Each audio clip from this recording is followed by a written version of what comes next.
Hello students, स्वागत है आपका डॉक्टर अर्पिता चौरसिया चैनल में। Learn English with doctor Arpita Chaurasia. तो आज हम शुरू करने वाले हैं बी फर्स्ट सेमेस्टर इंग्लिश का यूनिट 5 का, जो कि है second story are K Narayan का अंडर द बैंगन ट्री। आपने आर के नारायण के बारे में सुना होगा कि आर के नारायण जो है एक मालगुड़ी नाम का एक जगह बनाए थे जिस पर जहां पर उनकी सारी स्टोरियों का बेस होता था।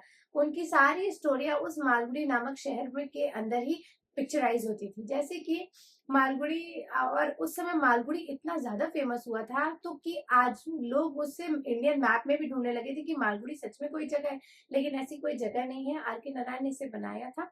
तो ये स्टोरी अंडर द बैंगन ट्री भी मालगुड़ी के आसपास के जंगलों में ही सेट की गई है। मालगुड़ी एक शहर है साउथ इंडिया का, लेकिन जिस स्टोरी की हम बात करने वाले हैं अंडर द बैंगन ट्री, ये एक गांव की स्टोरी है जिस गांव का नाम है सोमल। सोमल गांव एक देखो, मालगुड़ी, उन्होंने मालगुड़ी बनाया, स्टेशन बनाया, एक उस शहर को ग्रो कराया। जैसे कि उनके अलग अलग नॉवेल जैसे जैसे लिखते गए, मालगुड़ी में नई नई चीजें आती हैं। जैसे एक शहर डेवलप होता है, उन्होंने उस शहर को, मालगुड़ी को भी डेवलप किया। तो मालगुड़ी के पास एक पहाड़ था जिसका था नाम मेम्पी हिल्स। मेम्पी हिल्स के आसपास जंगल थे।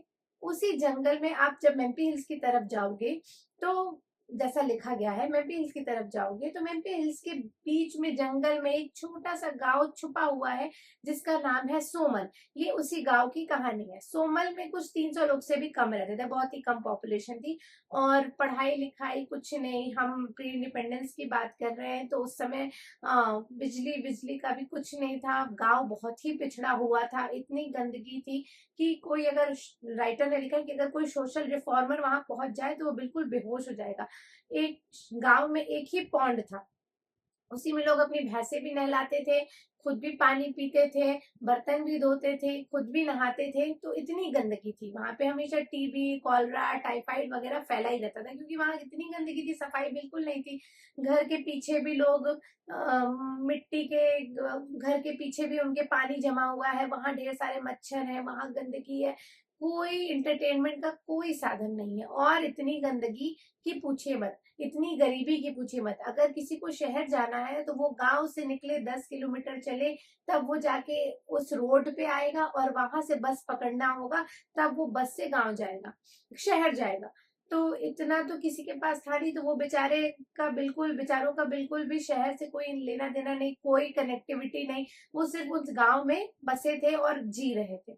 लेकिन उस गांव के लोग एक इंचैंटमेंट में जीते थे। इंचैंटमेंट जिसको कहते हैं कि एक मंत्र मुग्धता, एक हवा में एक जादू, कि वो ये सब नोटिस ही नहीं करते थे। उनको ये गंदगी और ये सब कुछ नोटिस ही नहीं करते थे कि हमारे साथ बहुत बुरा हो रहा है, हम बहुत गंदगी तरीके से रह रहे हैं, हम बहुत मुश्किल हालात में रह रहे हैं। तो ऐसा उनको फील नहीं होता था। क्यों फील नहीं होता था? क्योंकि वो एक इंचैंटमेंट मतलब जादू में जीते थे।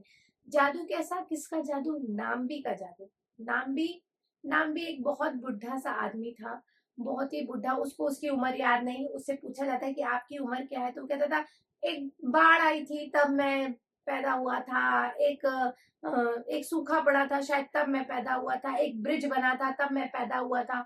तो क्या होता था कि उसको रियल में नहीं पता था कि उसकी एज क्या है। लेकिन वो इंचैंटमेंट, अब मैं बता रही थी कि इंचैंटमेंट में जीते थे। मतलब उस बुढ़े में ऐसी क्या इंचैंटमेंट बात थी कि लोग उसके ही जादू में जिया करते थे। वो कहानी सुनाता था। कैसी कहानी सुनाता था? कोई भी कहानी।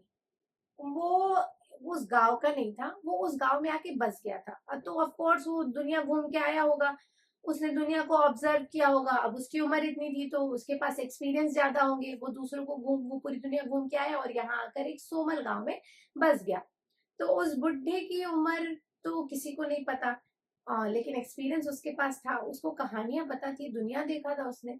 तो वो उस जगह एक पुराना मंदिर था, बहुत छोटा सा मंदिर था, उसमें शक्ति की, देव शक्ति माँ की, माँ शक्ति, माँ दुर्गा की मतलब मूर्ति लगी हुई थी। उसमें वो क्या नाम है, वहां वो उसी मंदिर में रहा करता था। मंदिर का गर्भगृह था और मंदिर के बाहर एक आंगन था, और उस मंदिर के बाहर एक बरगद का पेड़ था, under the Banyan tree. Story यही है। बैंगन ट्री का आपने कभी सोचा होगा, देखा होगा, तो क्या होता है कि गांव में पंचायत वगैरह बैठती है, लोग जुटते हैं, तो कहाँ जुटते हैं? पेड़ के नीचे जुटते हैं, बरगद के पेड़ के नीचे बैठ के बातें करते हैं। क्यों? क्योंकि वो ठंडी जगह होती है, वहां गर्मी नहीं लगती है। तो ये बैंगन ट्री का एक बहुत ही इंपॉर्टेंट कॉन्सेप्ट है कि लोग वहां रुक कर बैठ कर बातें करते हैं, वहां लोग ग्रुप करते हैं और चीजें डिस्कस करते हैं। तो बैंगन ट्री के नीचे क्या होता था कि वो जो नाम्बी था वो स्टोरी सुनाता था। कैसी स्टोरी? एक महीने में एक कहानी। एक कहानी जो थी उसकी 10-15 दिन चलती थी। और लोग जो है जल्दी जल्दी काम करके 8 बजे जल्दी से खाना वाना खा के लोग आते थे, कहते थे कि जल्दी जल्दी, अपनी वाइफ से कहते थे कि जल्दी जल्दी खाना बना लो, नाम भी स्टोरी सुनाने वाला है। तो ये स्टोरी स्टार्ट होती थी फ्राइडे से। फ्राइडे को नाम्बी जो है एक रिचुअल करता था। फ्राइडे से स्टोरी स्टार्ट हुई, मतलब लोगों ने क्या किया कि आज फ्राइडे है, आज से नाम्बी जो है स्टोरी सुनाएगा। लोग क्या करते थे, लोग जो है जल्दी जल्दी आके वहां इकट्ठे हो जाते थे। और उस दिन नाम्बी जो है पूरा मंदिर जो है वो दिए से सजाता था, दिए पूरे सजाता था। और जंगल, मंदिर के पीछे जंगल था, जंगल से फूल लाके माँ को चढ़ाता था। और जो लोग आते थे, जो प्रसाद और जो फल फूल ले आते थे, वो माँ को चढ़ाता था। और वो बैठता था, फिर 2 मिनट साधना, 5 मिनट साधना करता था, और उसके बाद वो स्टोरी सुनाना शुरू करता था। लोग बहुत ही ज्यादा मेस्मराइज रहते थे उस स्टोरी से, क्योंकि उनके पास कोई कोई साधन नहीं था एंटरटेनमेंट का सिवाय नाम्बी के। आपने देखा होगा कि पहले की मूवीज बहुत चलती थी, Amitabh Bachchan 70s 80s 90s तक, 2000 तक मूवीज बहुत चली हैं। क्यों? क्योंकि उस समय टीवी नहीं हुआ करता था, लोगों के घर में दूरदर्शन होता था। और सिर्फ संडे को एक मूवी आती थी, संडे सैटरडे। तो लोगों के लिए मूवी देखना बहुत बड़ी चीज होती है, लोग हर हफ्ते मूवी देखा करते थे। अमिताभ बच्चन की पिक्चर 100 हफ्ते चल रही है, धर्मेंद्र की पिक्चर 100, तो लोग 2-2 बार मूवीज देखने जाते थे एक एक सिनेमा हॉल में। तो क्या होता है, उसी तरह उनके पास भी कोई, अब क्या, अब हम मूवीज नहीं देखते, थिएटर में मूवीज नहीं चल रही है। क्यों नहीं चली? क्योंकि हमारे पास ओटीटी घर में इतना सब कुछ पड़ा हुआ है, नेटफ्लिक्स, प्राइम, जी5 इतने सारे हैं कि हम थक जाते हैं एंटरटेन होते होते। अब क्या है कि हम कुछ ज्यादा ही एंटरटेन हो रहे हैं, तो हमारे लाइफ से मजा का जो, खुशी का जो पर्पस है वो खत्म होता जा रहा है। और वही चीजें अगर कम रहती हैं तो हम, वो मिलती हैं तो हम बहुत खुश होते हैं। उसी तरह जब कुछ नहीं था तो उनके लिए वही एंटरटेनमेंट का साधन था, और उस एंटरटेनमेंट के साधन के लिए वो बिल्कुल पागल हुए रहते थे, बिल्कुल बोराए हुए रहते थे। बोराने का मतलब ये कि वो उसी जादू में रहते थे कि आज जल्दी जल्दी काम करके हम क्या करेंगे, कहानी सुनेंगे, आज जल्दी जल्दी काम करके। और जब वो 10 दिन बाद, 12 दिन बाद स्टोरी खत्म होती थी, तो वो उस इंतजार में रहते थे कि कैसे भी अब ये महीना बीते और नाम्बी जो है वो फिर से स्टोरी सुनाना शुरू करे। तो नाम्बी क्या करता था, ऐसी ही पूजा करता था और उसके बाद स्टोरी सुनाना शुरू करता था। वो कुछ भी हो सकता था, वो कोई भी स्टोरी हो सकती थी, मे बी वो थोड़ा पढ़ा लिखा भी हो, कि वो अशोक के बारे में, चंद्रगुप्त के बारे में, सबके बारे में सुनाता था। तो उसका कोई बैकग्राउंड नहीं दिया है स्टोरी में कि वो कहाँ से आया था, क्या था, कुछ नहीं। मैं लोगों को बस वो स्टोरी सुनाया करता था। तो एक स्टोरी 10 दिन कैसे चलती है? जब हम क्या करेंगे, हम बताएंगे कि एक राजा था, चंद्रगुप्त मौर्य था, उसका घोड़ा ऐसा था, उसका ये ऐसा था, उसका महल ऐसा था, उसकी खिड़की के पर्दे ऐसे थे, घोड़ा कैसे दौड़ता था, टबड़क टबड़क टबड़क टबड़क, खूब लंबा घोड़ा दौड़ रहा है, ऐसे युद्ध हो रहा है, तो युद्ध ही हो रहा है, एक दिन खूब तलवारबाजी ही चल रही है। और फिर क्या, राजा अपने महल में आए तो कैसे आए, तो कैसे बैठे, तो उनकी कुर्सी कैसी थी, उनका दरबार कैसा था, उन्होंने क्या पहने हुए थे।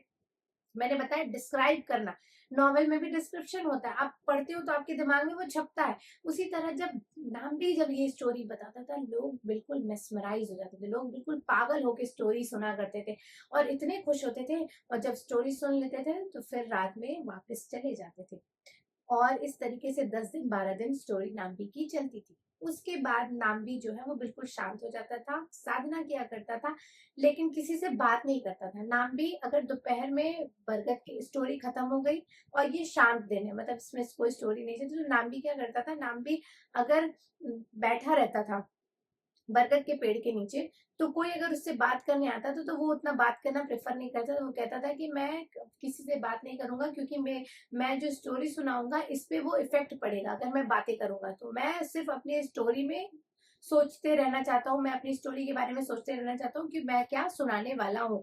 तो आप सच बात है, अगर आप ज्यादा बातें करोगे तो आप वो चीजें, जो इम्पोर्टेंट चीजें, वो आप नहीं सोच पाओगे। इसीलिए लोग कहते हैं कि कम बात करना चाहिए। आप कम बात करेंगे तो आप ज्यादा अच्छी बातें करेंगे। तो इसीलिए वो बात नहीं करता था, वो किसी को एंटरटेन नहीं करता था। खाना खाना होता था तो वो किसी भी के भी घर चला जाता था, दोपहर में, रात में लोग उसको खाना खिला देते थे, वो कभी उनसे कोई क्वेश्चन नहीं किया करते थे। बस वो आता था, खाना खाता था और वो चला जाता था, और बहुत अच्छे से रहते थे लोग उसके साथ, बहुत लोग उसकी बहुत रिस्पेक्ट करते थे नाम्बी की।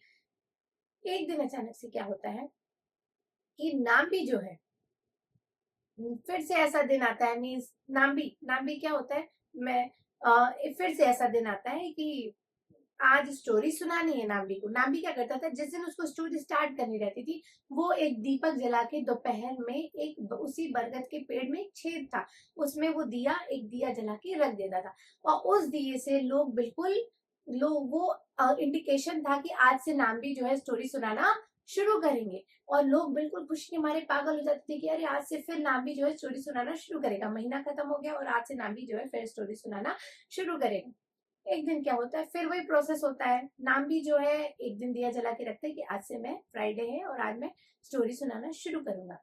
क्या होता है, लोग बिल्कुल देख के खुश हो जाते हैं, लोग वही लोग फिर से जुटना शुरू हो जाते हैं, लोग आके बैठते हैं, नाम्बी क्या करते हैं, दिया जलाता है, फूल चढ़ाता है माँ को, फल प्रसाद चढ़ाता है, पूजा करता है माँ की, और फिर आकर बैठता है। 2 मिनट साधना करने के बाद क्या होता है उसे, कि वो स्टोरी सुनाना शुरू करता है। स्टोरी सुनाते सुनाते अचानक से वो बढ़ ही नहीं पाता है, 10 मिनट 15 मिनट स्टोरी सुनाता है, फिर जैसे कि उसकी स्टोरी में जो बात होती थी कि वो बता रहा है तो बताए जा रहा है, बताए जा रहा है, बताए जा रहा है, ऐसा हुआ वैसा हुआ वैसा हुआ, उसको कुछ ध्यान ही नहीं आ रहा, उसको ध्यान आ रहा है तो वो बोल नहीं पा रहा है। बड़ा दिक्कत हुआ उसको, उसको लगा कि मेरे साथ क्या हो गया, मैं बता क्यों नहीं पा रहा हूँ, मैं बता क्यों नहीं पा रहा हूँ। फिर क्या हुआ, आधे घंटे स्टोरी उसने कैसे तैसे खींच ली, स्टोरी आधे घंटे पौन घंटे उसने स्टोरी सुनाई, मुश्किल से रुक रुक के, लेकिन उसने सुनाई। फिर क्या होता है, लोग फिर चले जाते हैं।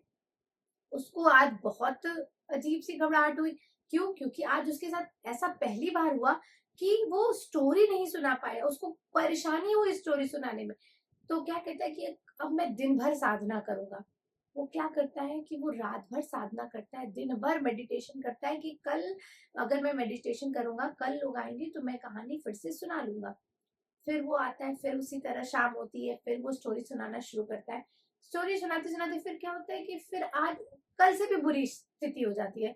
वो कल जो आधा घंटा कहानी खींच लिया था, वो 15-20 मिनट में स्टोरी जो है वो खत्म हो जाता है। वो कहते हैं कि मैं सुना क्यों नहीं पा रहा हूँ, सुना क्यों नहीं पा रहा हूँ। फिर लोग थोड़ा सा सुनते हैं, फिर चले जाते हैं, कैसे लोग सोचते हैं कि चलो नाम भी बुढ़े हो गए, हो सकता है कोई दिक्कत हो गई हो, नहीं हो पा रहा हूँ। फिर वो बहुत परेशान, फिर तीसरे दिन चौथे दिन ऐसे ही होता है। पांचवें दिन छठवें दिन क्या होता है कि वो एक लाइन नहीं बोल पाते, एक स्टोरी की एक लाइन नहीं बोल पाते, वो बिल्कुल मौन हो जाते हैं। लोग बैठे रहते, लेकिन इंतजार करते करते, कोई कितनी देर इंतजार करेगा, लोग जो है चले जाते हैं। एक उनका फ्रेंड रहता है जो कि कॉबलर रहता है, वो रुका रहता है कि मैं तो आपके साथ रुकूंगा, लेकिन नाम भी उसको कहते हैं कि नहीं तुम भी जाओ, आराम करो। नाम भी जो है इस सदमे से खुद को उबार ही नहीं पा रहे थे कि वो स्टोरी जो है वो नहीं सुना पा रहे। उनको लगता है कि माता की उन पर से कृपा हट गई है। सी एक राइटर जो है वो हमेशा क्या करता है, सबसे पहले कुछ लिखने से पहले भगवान को याद करता है, चाहे उसकी जो भी, वो जिस भी भगवान को मानता हो वो उसको याद। और जब तक आप पर भगवान की कृपा नहीं रहेगी तब तक आप कोई भी आर्टिस्टिक वर्क नहीं कर सकते। जो आर्टिस्ट होते हैं उनके ऊपर भगवान की स्पेशल कृपा होती है, तभी वो आर्ट का काम कर पाते हैं। आर्ट चाहे वो पेंटिंग हो, चाहे वो पॉटरी हो, चाहे वो राइटिंग हो, चाहे वो रीडिंग हो, चाहे कुछ भी हो, वो भगवान की कृपा, सरस्वती माँ की उन पर कृपा होती है तभी वो कर पाते हैं। लेकिन तब नाम्बी को लगा कि मेरे ऊपर जो भगवान की कृपा थी वो शायद हट गई है। भगवान मेरे पर अब कृपा नहीं कर रहे कि मैं वो चीजें अब कर ही नहीं पा रहा हूँ जो मैं करना चाहता हूँ। जो मैं स्टोरी सुनाता था, लोग मुझसे बिल्कुल अभिभूत रहते थे, लोग बिल्कुल मेस्मराइज रहते थे, अब लोग जाने लगे हैं, मुझसे बात नहीं कर रहे हैं, लोग कह रहे हैं कि आप स्टोरी नहीं सुना पा रहे। नाम्बी को इस चीज का बहुत ज्यादा धक्का लगा। क्या होता है, नाम्बी जो है अब एक बिल्कुल शांत हो गए, अब कोई नहीं आता स्टोरी सुनने, कई बात 1 महीने से ऊपर हो गई इस बात को, अब कोई नहीं आ रहा है स्टोरी सुनने कोई। अब लेकिन वहां के गांव वालों का व्यवहार बहुत अच्छा था, इसलिए क्योंकि नाम्बी बस खाना खाने सबके घर जाते थे, नाम्बी अब सबके घर जाते, किसी का, नाम्बी किसी के भी घर जाते, खाना खाते और बिल्कुल चुपचाप से उठ के चले आते थे, कोई कुछ नहीं बोलता था, उनको खाना जरूर देता था और बहुत उनकी रिस्पेक्ट करता था हर कोई। तो वो नाम्बी बस अब जाते थे खाना खा के, बस वापस अपने मंदिर में आकर बैठ जाते थे और कुछ भी बातें नहीं करते थे, कुछ भी नहीं बोलते थे। तो इस तरीके से क्या हुआ कि अंत आते आते नाम्बी बिल्कुल शांत हो गए और किसी से बात नहीं करते रहे। और एक जो स्टोरी टेलर जो था, जिसका एन्चेंटमेंट था, जिसका जादू था, वो उस गांव पर खत्म हो गया। और लोगों का जो एंटरटेनमेंट का साधन था, लोगों का जो खुश रहने का साधन था, वो खत्म हो गया। नाम्बी बिल्कुल शांत हो गए और वो शांत होकर वहीं रहने लगे और चुपचाप बैठे रहते थे, बस खाना खाते थे और वापस चले आके उसी मंदिर में बैठे थे। और वो स्टोरी टेलर जो था वो कहीं हो गया। तो this is the Under the Banyan Tree by R K Narayan. आपको अगर स्टोरी पसंद आई, तो मेरा पढ़ाने का तरीका, मेरा समझाने का तरीका समझ में आया, पसंद आया, तो प्लीज लाइक शेयर और सब्सक्राइब कीजिएगा। और अगर जो भी मुझे सजेशन देने हो वो प्लीज आप मुझे मैसेज में करिए, बताइए। और मेरे वीडियो को पसंद कीजिए, लाइक कीजिए, शेयर कीजिए और सब्सक्राइब कीजिए। और पूरा वीडियो देखने के लिए बहुत बहुत थैंक यू।